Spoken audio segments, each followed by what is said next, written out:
Friends, வணக்கம். Welcome back to Tamizhamudham. அனைத்து தமிழ் நெஞ்சங்களுக்கும் வணக்கங்க. வர்ற ஏப்ரல் 3ஆம் தேதி வெள்ளிக்கிழமை உலகம் முழுவதும் புனித வெள்ளி கடைபிடிக்கப்படுது.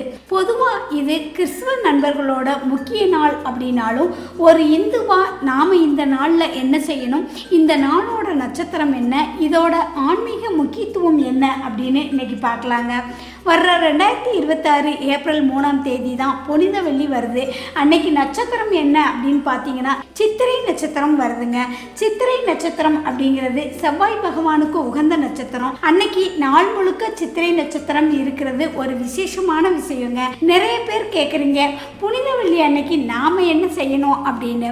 வழக்கம் போல வெள்ளிக்கிழமை அப்படிங்கிறது நம்ம மகாலட்சுமி தாயாருக்கு உகந்த நாள். அதனால காலையிலேயே வீட்டை சுத்தம் செஞ்சு வாசல்ல கோலம் போட்டு மகாலட்சுமிக்கு நெய் தீபம் ஏற்றி வழிபடுங்க. புனித வெள்ளி அப்படிங்கிறது இயேசு பெருமான் சிலுவையில் அறையப்பட்ட நாள். அது ஒரு தியாகத்தோட அடையாளங்க. அன்னைக்கு நாமளும் வீட்டில் சண்டைகள் போடாம அமைதியா தியானம் அல்லது இறை சிந்தனையோட இருக்கிறது ரொம்பவே நல்லது. அந்த நாள்ல பசியில இருக்கிறவங்களுக்கு ஒருவேளை உணவோ அல்லது தானமோ தர்றது உங்க குடும்பத்துக்கு பெரிய புண்ணியத்தை கொடுக்குங்க.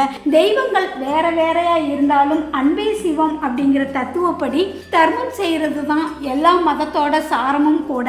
சித்திரை நட்சத்திரமும் வெள்ளிக்கிழமையும் சேர்ந்து வர்ற இந்த நாள்ல மன கட்டுப்பாடோட இருக்கிறது ரொம்பவே முக்கியங்க. இந்த நாள்ல நீங்க தொடங்குற தியானமோ அல்லது வழிபாடோ உங்க மனசுக்கு ஒரு பெரிய மாற்றத்தை கொடுக்கும். தியாகத்தையும் அன்பையும் போற்றுகிற எந்த நாளுமே ஒரு புனிதமான நாள் தாங்க. ஸோ ஏப்ரல் 3ஆம் தேதி உங்களால முடிஞ்ச தானத்தை பண்ணுங்க. இறை வழிபாட்டில் நேரத்தை செலவிடுங்க. இந்த தகவல் உங்களுக்கு பிடிச்சிருந்தா லைக் பண்ணுங்க. நம்ம தமிழமுதம் சேனலை சப்ஸ்கிரைப் பண்ண மறக்காதீங்க. நன்றி, வணக்கம்.